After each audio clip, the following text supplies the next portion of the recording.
integrated approach to trauma and how it informs consciousness in animals. Well, good afternoon, everybody. Thanks for the introduction, Thomas, and welcome to my presentation. I'm going to be telling a story about animals from their perspective as much as possible, from the scientific and rational perspective as well. So it's a marriage of the rational and the spiritual and psychological. So it's going to be a very integrated presentation. So, when you look at this animal, the lion, what do you sense? What do you feel? What do you see? Grandeur. Right? Do you think that they can experience trauma? Yes. Do you think they have consciousness? Yes. How do we know? How do we rationalize that? How can we tell the world from their perspective what it feels like to be a lion? That's what we're going to explore today. Within 20 minutes, of course, we can do that. So the first question, I always like to define where I'm coming from so we're all on the same page. The first question is, what is consciousness? It is the proverbial elephant in the room, because we don't have a definition for consciousness. There is no universal understanding or statement defining what consciousness actually is. And yes, it's a pun. It's the proverbial elephant in the room. So traditionally, this is what I have found to be present in statements about consciousness. It's characterized by sensation, emotion, volition, and thought, or perhaps it's the act of being conscious of an external object, state, or fact. But I just find this so wanting. It doesn't tell me anything of what it means to be me, what it means to be you. It doesn't tell us anything about consciousness.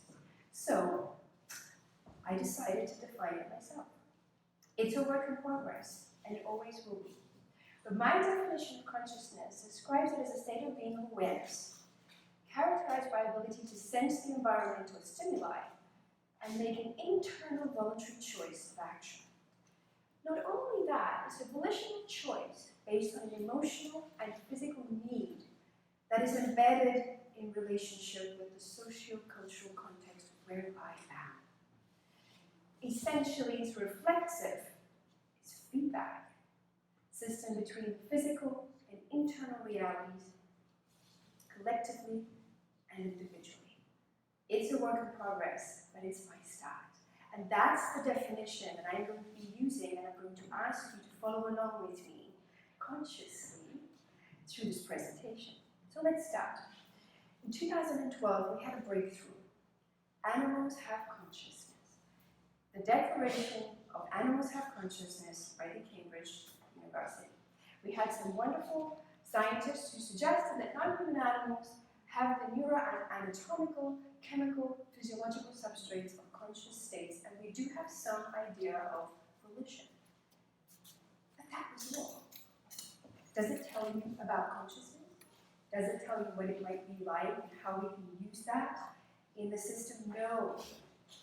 There are some omissions, but I do want to give them credit because that was a huge step forward. But then nothing happened. The omissions are every single person on that, related to that particular statement, were laboratory researchers bar one. So they failed to incorporate and collaborate with prominent ecologists and prominent anthropologists and other researchers that would have a more eclectic approach, perhaps, a different idea, different experiences, different observations. It implicitly says that consciousness is universal, but doesn't explain what consciousness is. There is no definition for it. Of course, granted, it's hard to research consciousness. How do you materially show that somebody has consciousness? That an animal has consciousness. So this, of course, is the elephant in the room. It doesn't give the idea of free will. Consciousness suggests that we have some sort of free will to choose, to do, to choose to be. And we'll come back to doing being. It's a materialist or positive idea of consciousness. It's based in physical reality. So it's rational. Internal states are excluded in sociontology of being. So the implications are, consciousness is not a human-centric state. It's not special. We're not special because we have consciousness.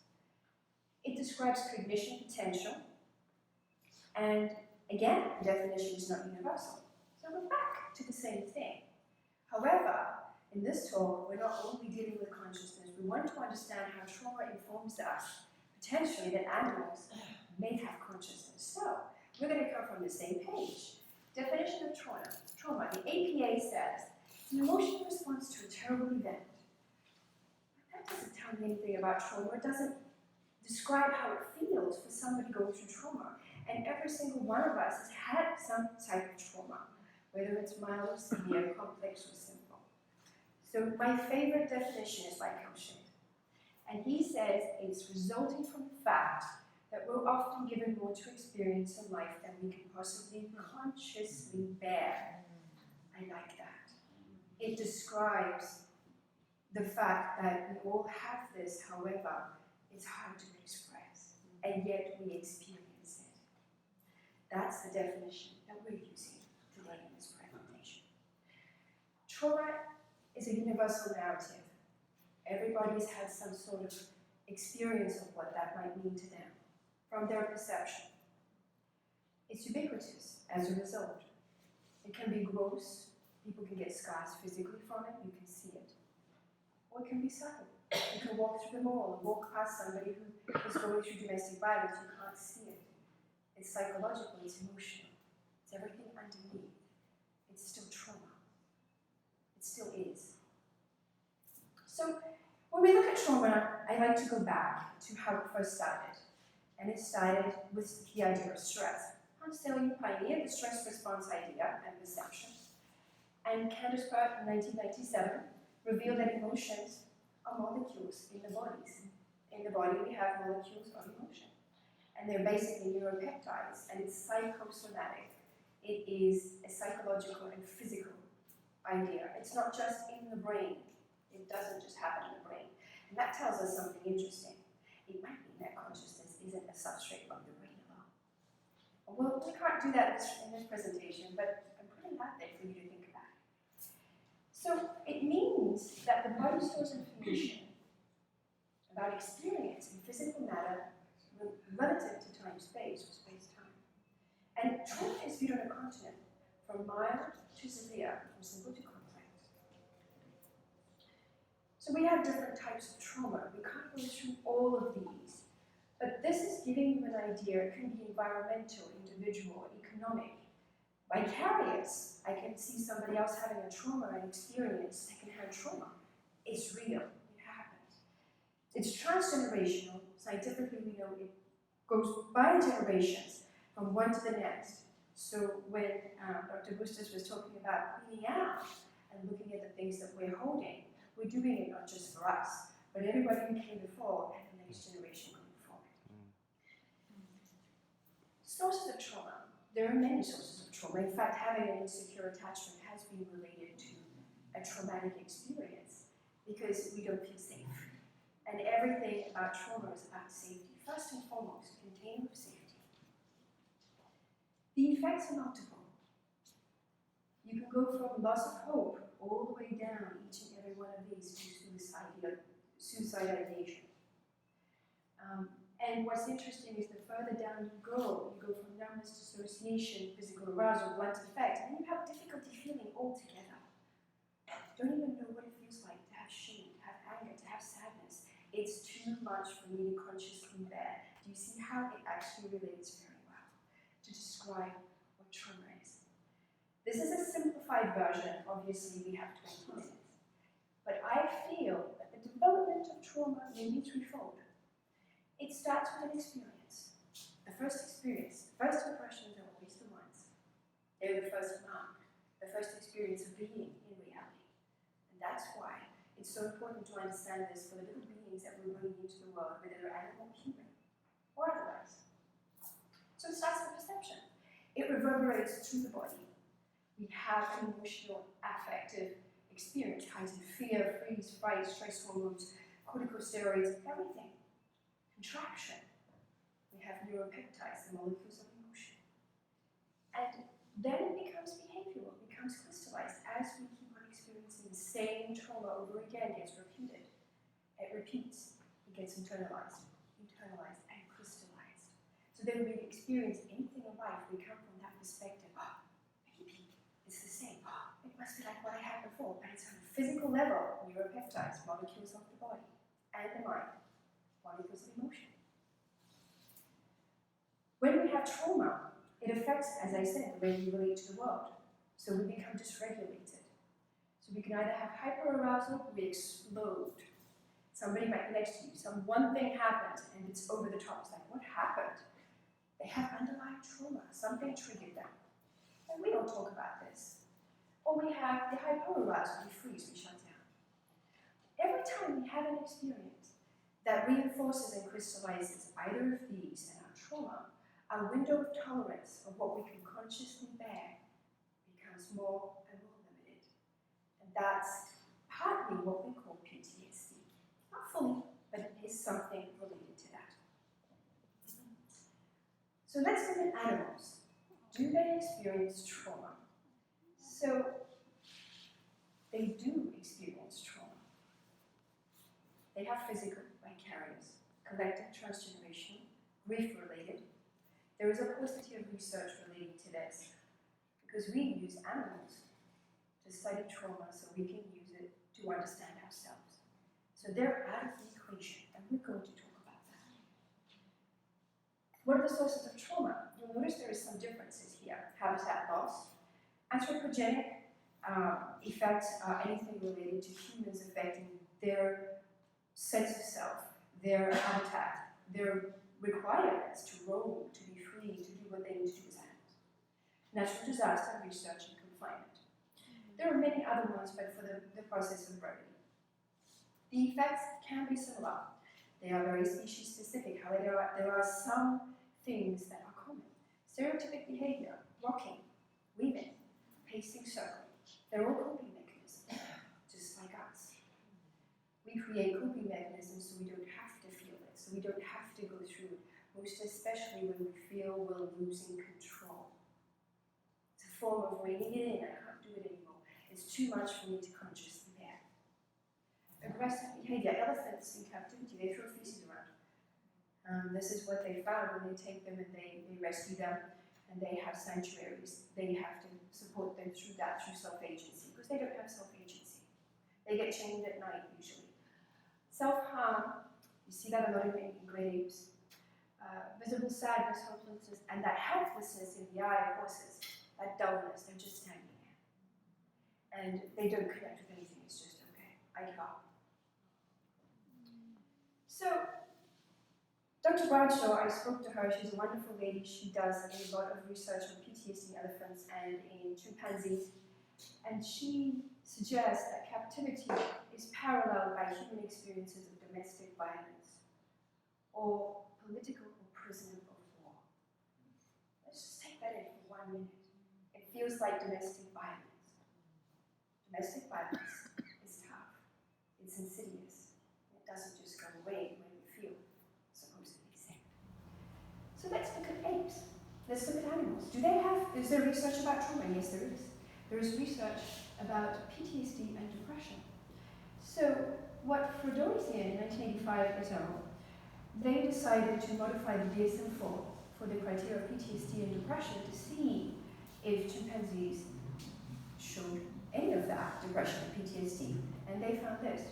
Comparison of wild chimpanzees, 3% met the modified criteria for depression, 0.5 for the criteria of PTSD.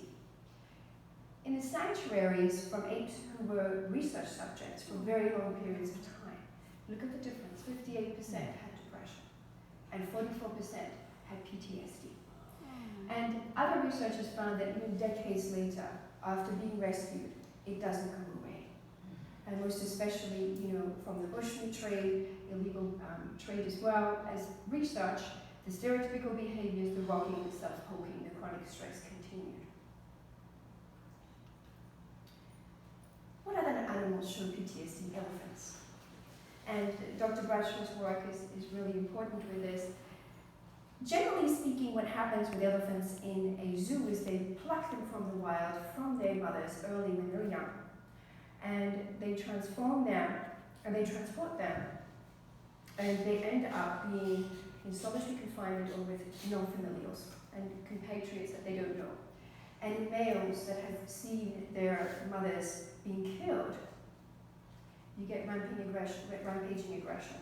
So basically, they will kill other animals or humans, and it happens a lot. They fragment it. Can bumblebees feel? Yes, they can.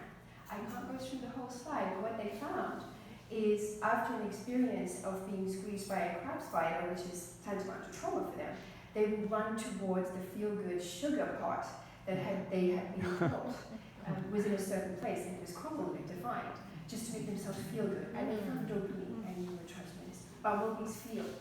They have neurotransmitters. They do feel grief. We discussed that. Mallard ducks that were in a fibre farm, one of them was euthanized and the other one died 2 months later. And snubber's monkeys, they also show compassionate caregiving to dying conspecifics. It's there. Do animals commit suicide? They do. Do you remember Flipper? She committed suicide. Her name was Kathy. So we're going to see that moment. But suicide and the idea of dying and death and dying is the research on thanatology. And it is quite integrated. But Kathy decided that life was too hard for her to bear according to her trainer, and she died in his arms. It's anthropomorphic, of course, because, well, you know, there's no evidence for it, but they are conscious breathers. They choose to breathe every single breath that they take. It's not an automatic reaction. Burial rituals. All of these animals, they have burial rituals that have been recorded. Dogs, domestic animals, dogs, 5% of them who have had trauma in the military become aggressive, show timidity, or are unable to perform. And same with cats. This is a cat in Kabul, and there was an explosion, and she was different. She showed trauma. This is my horse.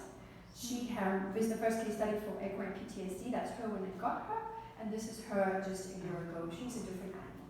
And we used an integrated approach to support her through her PTSD. She was severely abused. Why does this even matter?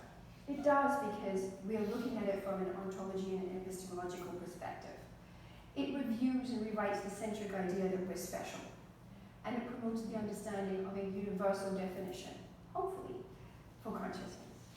And it calls for a trans-rational view. It also suggests that as scientists, we need to have epistemic humility. The idea that we are open and modest about what we find, and not locked in dogma. It also suggests that we need to look at interpretive bias, the excessive fear of placing projections of what humanity feels and does on animals. It's a true bias, but it shouldn't stop us from getting meaningful data, because then it becomes something that stops us from understanding who we are too. Transspecies psychology. Gabe Bradshaw has attempted to form an integrated approach to this, which I'm very glad for. And it challenges the idea that the unidirectional inference that we can place understanding about animals, about ourselves, but we don't understand animals for themselves. It's always one way it's projected upon. So it's something to think about. So let's go back to the lion. Do you think that this animal experiences trauma? Do you think they might have consciousness? Did I make a thesis for all of you for that? So I'd like to end with Carl Jung, one of my favorite quotes. And he says that the various lines of psychic development start from one common stock, whose roots reach back into the distant past. Theoretically, it should be possible to peel the collective unconscious, layer by layer, until we come to psychology of the worm and the amoeba, and that's who we are. Finally, my idea of an ecosystem-centric view. And this is a whole lot, basically, of the mind, the body, culture, social transmission, systems, animal and human, and planetary information. All nested one together, and they cannot be separated without one affecting the other. And when there is change, it happens in all the whole ones. It's a marriage of ontology and epistemology. It's integral. Thank you.